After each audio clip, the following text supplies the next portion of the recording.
Welcome to the online classes, children. Today we are going to understand the first chapter, which is food we eat. In this chapter, we are going to study about food, the nutrients it contains, kinds of nutrients, how water performs different functions in your body, how roughage is useful, what is food preservation, etc. But first, in the first part, we are going to study about food and the kinds of nutrients. So, how food helps your body? Food helps you to grow and remain healthy. And why food helps you to grow and remain healthy? Because it contains certain nutrients which helps you to do so. There are 5 kinds of nutrients in the food.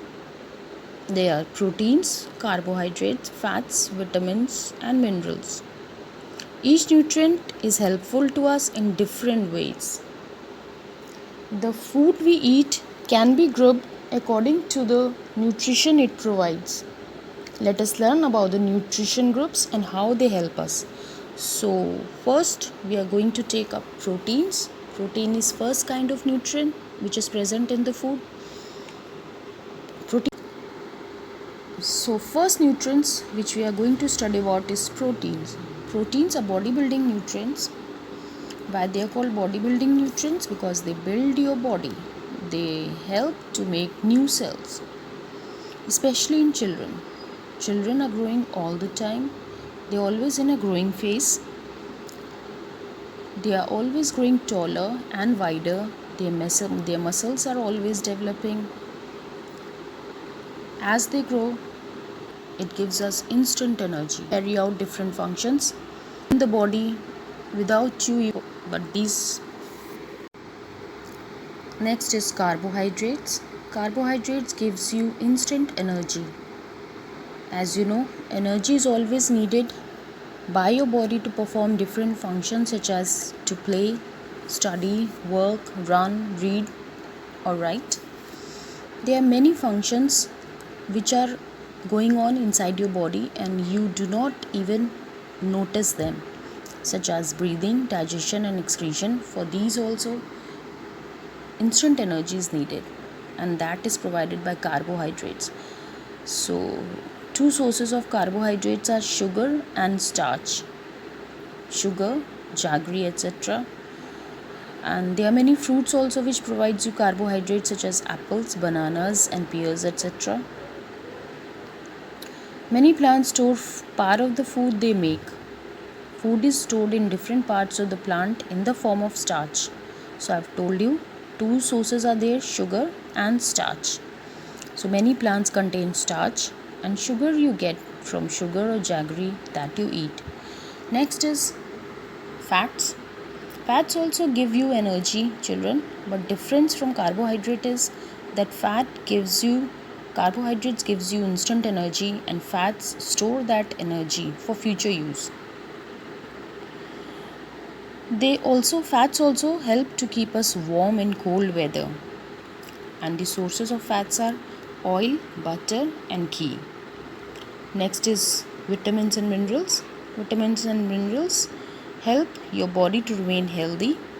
They help to build up body parts such as bones, hair, teeth, blood, nerves, and skin, and they also help them to work properly.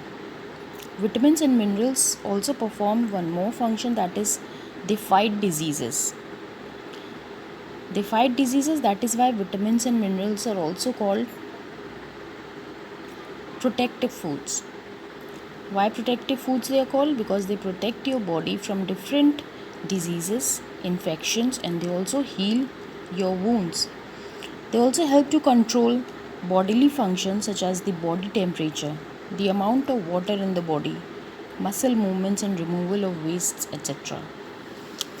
Vitamins have different names. Means there are many kinds of vitamins such as vitamin A, B, vitamin C, vitamin D, vitamin E, vitamin K. There are many kinds of vitamin B also.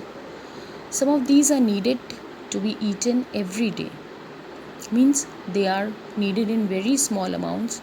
That is why you need to eat them every day in small portions. Why? Because your body cannot store them. Your body cannot store vitamins and minerals. That is why you need to eat them daily in small amounts.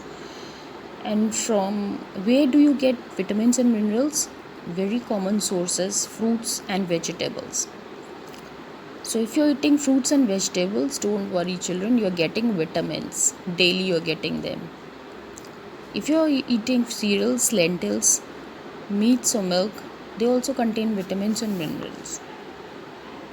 So for example, here you can see lemon contains vitamin C, banana contains potassium, chapatis which you are eating every day contains vitamin B, tomato contains vitamin K, carrots vitamin A, milk contains vitamins A and D both, and spinach contains iron. So these are the minerals which you are getting from different sources of food. So now we are going to study about water. You know children, most of our body is made up of water. Like muscles, blood, fat, bones and many other parts of the body contain water. Our body will not function properly if it does not have enough water. Most of our blood is made up of water. You know this. If our body loses water, we'll feel thirsty. And how does body loses water? It loses the water through sweat. We pass urine daily, and because of that also our body loses water. And breathe out, exhalation. When we breathe out carbon dioxide, you know children, carbon dioxide contains water vapor. So that is why we have to breathe continuously in order to keep alive. So when you are breathing out, water vapor is going out continuously from your body, and that is why your body is losing water. And if you're feeling thirsty, that is a signal which the body is giving that you have to eat, you have to drink water. Your body is needing water, so you have to drink water again. This loss is made up of when we drink water or eat foods which contain water. Many foods, especially juicy fruits and vegetables which you are eating, that contains water. Sometimes the amount of water in the body becomes low. Okay, so I've told you, feeling thirsty or passing less urine is the body's way of telling us that it has less water. So we need to drink enough water every day, at least 7 to 8 glasses. So next is roughage. Roughage is the fiber which is found in fruits, vegetables, covering of cereals and pulses. We cannot digest roughage itself, but it helps in digestion. It helps in digestion and removal of waste from the body. Roughage passes out of the body during bowel movement. It helps in regular bowel movement so that the digestive system stays clean. A balanced diet. What is a diet? A diet is what we eat every day. A balanced diet is one that gives us adequate nutrition every day. It contains the correct amount of food from each food group. It helps us to grow well and remain healthy. Why?